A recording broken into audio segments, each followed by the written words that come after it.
जिसने कोट किया है, इलाहाबाद लखनऊ यूनिवर्सिटी में प्रोफेसर रविकांत है, उनके खिलाफ मारपीट कर लिया सब जाकर के, जब उन्होंने कोट कर दिया। तो मित्र है हमारे, मिलते हैं, मुलाकात होती है हमारे लखनऊ में। तो जब शासन सत्ता होती तो आप समझ लीजिए कि क्या कोई ऐसा व्यक्ति है जो मना कर सकता था? संविधान तो कहता नहीं, आजादी है हर व्यक्ति को अपनी बात कहने की, अपनी स्वतंत्रता है बोलने की, बोलना। अब खुद नहीं बोल रहा, किसी के लिए बोल रहा है, ठीक है। आजादी का मतलब ये नहीं होता कि दूसरे को हम गाली दें माँ बहन को। यहाँ तो माँ बहन की गाली दे करके भी लोग बच जा रहे भाई, उस पर कौन क्या करता है। लेकिन किसी ने कोट कर दिया, गड़बड़ हो गया। यही मैं कह रहा हूं, अगर आपकी सत्ता हो तो उस सत्ता के आधार पे आप हर चीज कर सकते हैं, अपनी बातों को लागू कर सकते हैं, अपने लाभ के लिए काम कर सकते हैं। और सत्ता न होने पर क्या होता है, सुन लीजिए। आप ही के समाज का अनुसूचित जाति का चीफ जस्टिस ऑफ इंडिया था, ये सब जितने प्रमुख जनों सबको मालूम होगा। चीफ जस्टिस ऑफ इंडिया को वही शक्ति प्रदान है जो पार्लियामेंट को प्रदान, और बल्कि कुछ मामलों में संविधान को इंटरप्रिटेशन करने का, व्याख्या करने का काम वो करता है चीफ जस्टिस ऑफ इंडिया। जो पार्लियामेंट कानून बनाती है, चीफ जस्टिस ऑफ इंडिया और सुप्रीम कोर्ट उसको व्याख्यायित करता है कि सही है कि गलत है, संविधान के प्रावधानों के अंतर्गत है कि नहीं। उस चीफ जस्टिस की कोर्ट में, कचहरी में जहां बैठता है वो, उसके ऊपर जूता फेंका जाता है। मालूम है आप लोगों? चीफ जस्टिस की कोर्ट में जूता फेंका गया, उसके कोर्ट कुछ हुआ? कुछ नहीं हुआ। न तो मीडिया में कुछ हुआ, तो खाली नोटिस दे करके इनको हटा दिया गया।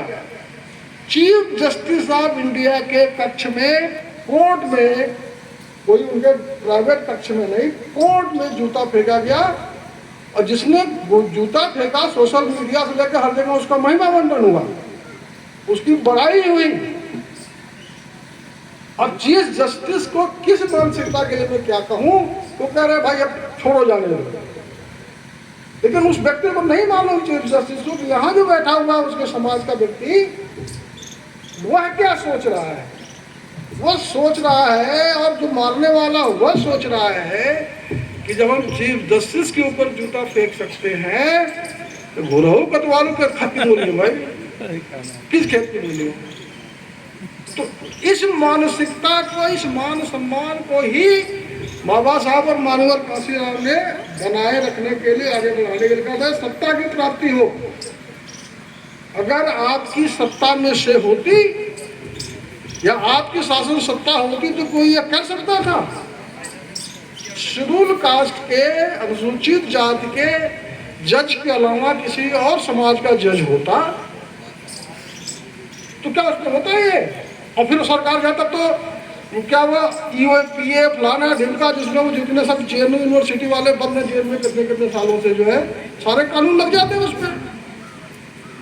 भाइयों, उस पर हम लोगों को मंथन करने की जरूरत है।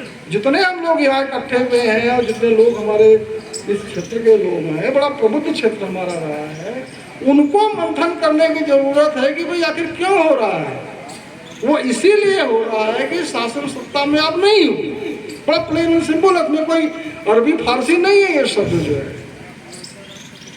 और जिस दिन आपकी सत्ता होगी तो ये जितनी व्याधियां हैं अपने आप निपट जाएगी। जो कुछ दूसरे शब्दों में कह रहे थे कि जूता का फीता बांधना क्या तो ज्यादा कटु है, वो कह रहे थे, लेकिन वो व्याधियां नहीं होगी, आपको उत्पीड़न नहीं होगा। तो और ये व्यवस्थाएं लगातार चलती रहनी चाहिए। हम लोग कभी कभी संतुष्ट हो जाते हैं, एक बार सत्ता सिंगल लार्जेस्ट पार्टी बनकर के आ गई, वहाँ पे आपको मेजॉरिटी मिल गई उत्तर प्रदेश में, यहाँ लोगों ने समझ लिया अब तो गंगा नहाए, हो गया पूरा काम।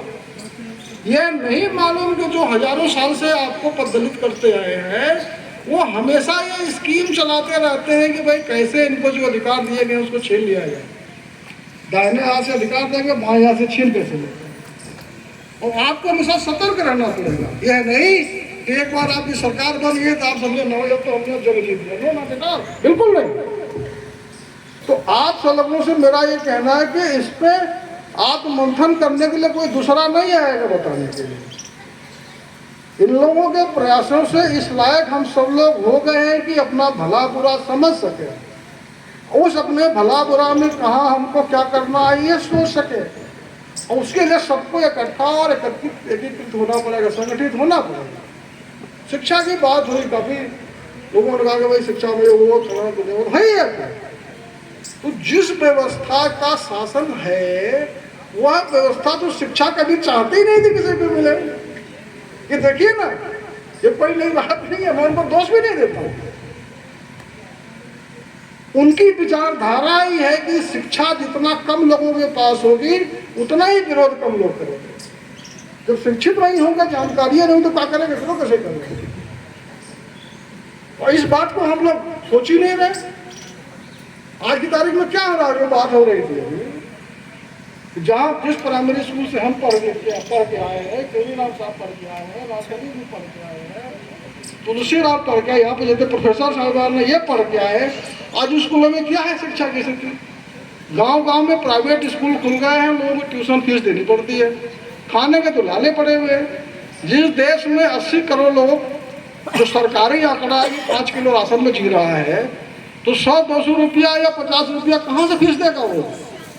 यहाँ हम लोग तो MA कर लिए, इसके ऊपर बिना फीस गई। आज की तारीख में कोई प्राइमरी में आपका बच्चा जा रहा है तो उसका तो फ्री है ही नहीं, क्योंकि प्राइमरी स्कूल को उन्होंने ठप कर दिया, हजारों स्कूल बंद कर दिए, मास्टर पढ़ा है ही नहीं वहाँ पे।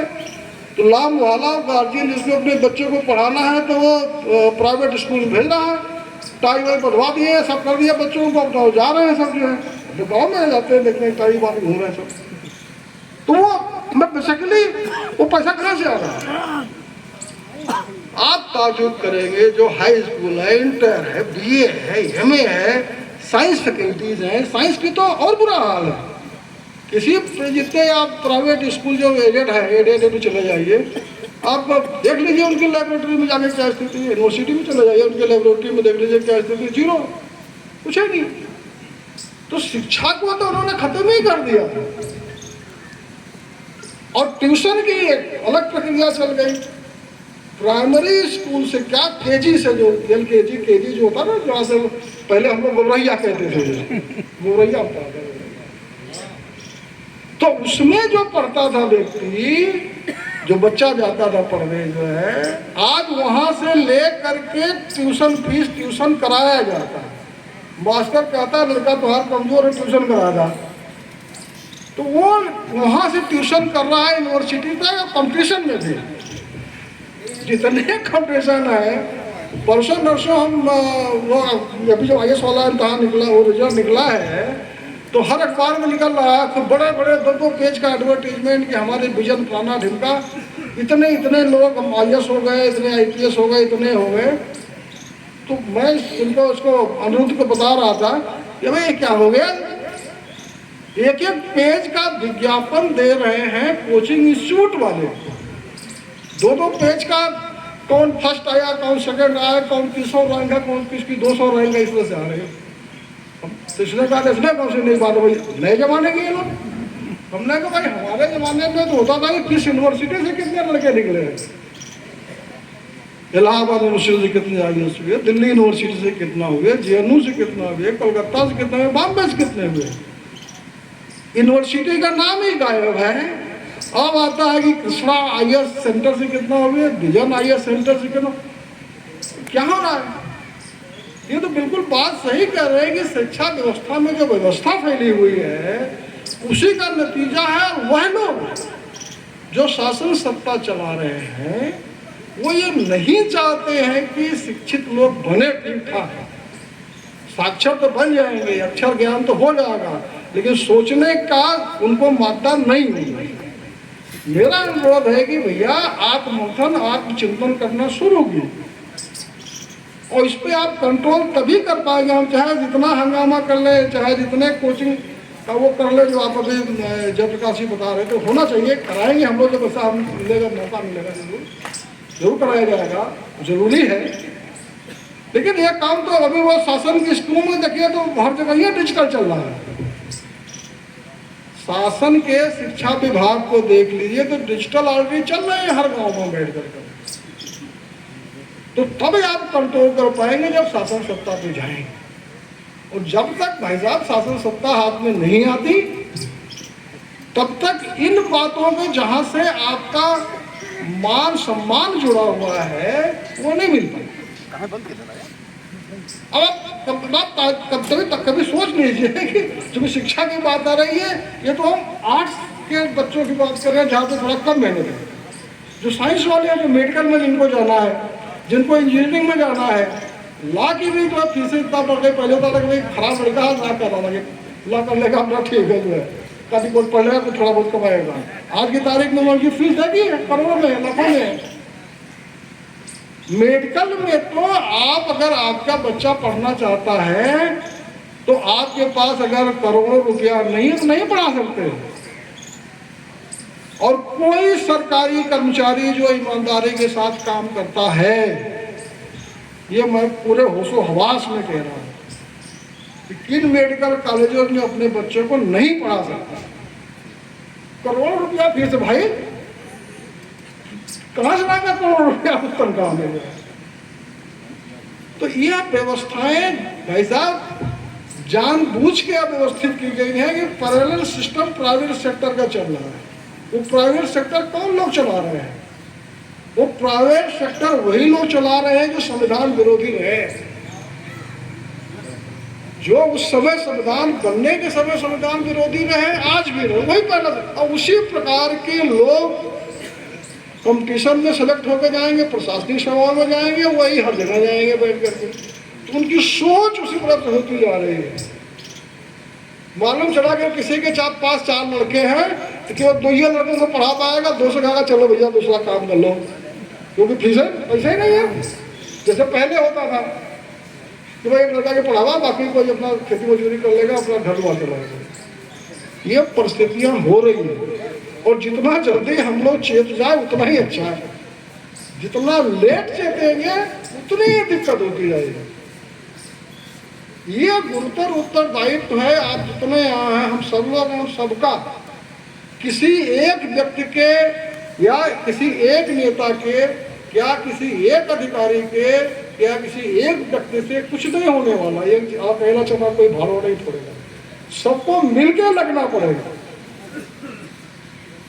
और शासन सत्ता की जो बात कहते हैं मास्टर कुंजी है, उस मास्टर कुंजी को अपने पास रखना पड़ेगा। और उस मास्टर कुंजी रखने के बाद और मैं कह दूँ, बहुत से लोग कंफ्यूजन फैलाए रहते हैं। अरे भाई ये तो ये हो गया ना, हो गया ना, अब तो वो शेड्यूल कास्ट की लीडरशिप को लोग चैलेंज करते हैं बैठ करके। हम कहते हैं बाबा साहब ने मानवर काशीराम ने जब बहुजन की बात किया, बहुजन में कौन थे? Schedule caste, schedule tribe, OBC, minority, यही तो है।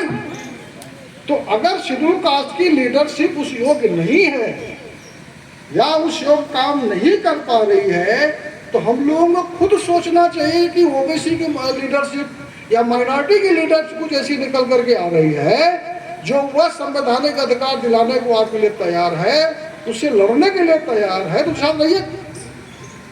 ये आज का समय की चाल बताती है कि आपको साथ में रहना पड़ेगा।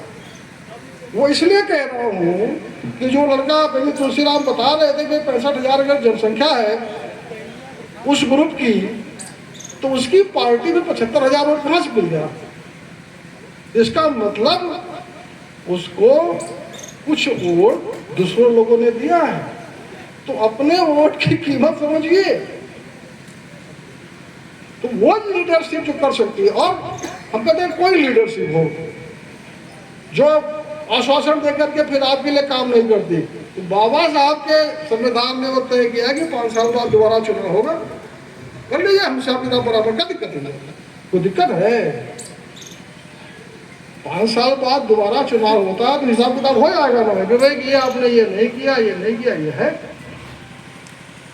तो इसलिए संविधान का तो पूरी धुरी है मेरा संविधान, और संविधान के इर्द गिर्द हर चीज हमारे जीवन की चल रही है। और उस धुरी की जो मास्टर की है वह सत्ता, पॉलिटिकल सत्ता। अगर राजनीतिक शक्ति आपके पास है तो कर लेंगे। बात हो रही थी अभी कि वह सांसद इतने हैं शेड्यूल कास्ट के मिला करके और इतने विधायक हैं। बाई चांस जो पिछले दिनों वो चल रहा था जाति जनगणना वगैरह का और रिजर्वेशन की समस्याएं थी, तो हम लोगों ने सबको चिट्ठी लिखा, तो एक दो को छोड़कर बाकी किसी ने जवाब दिया। पढ़े नहीं बेचारे, हो सकता कि अधिकतर लोग जो पढ़ना जानते ही नहीं हो उसको क्या समझेंगे। तो ऐसे ऐसे अगर जनप्रतिनिधि हमारे चले जाएंगे जो 4 लाइन कायदे से पढ़ नहीं पाएंगे तो क्या फायदा, उन्हें फायदा कोई फायदा नहीं। तो इन चीजों को हम लोगों को देखना पड़ेगा कि आपको शासन सत्ता में जाने के लिए न केवल पॉलिटिकल पार्टी चुने, साथ साथ अपना जनप्रतिनिधि चुने, अपना नेता चुने, उसको आगे बढ़ाएं और उस पर हमेशा लगाम कस के रखें कि संविधान यह कहता है उसके हिसाब से आप करा पा रहे हो कि नहीं करा पा रहे हो। नहीं करा पा रहे हो, जयराम जी 5 साल बाद आइए, कोई दिक्कत नहीं। हम कहते हैं कि देखिए जयराम कह दिया मेरे को दूसरा कह दिया, वो रहा है, तो वो कह के आइए और अपना लगिए अपने काम में।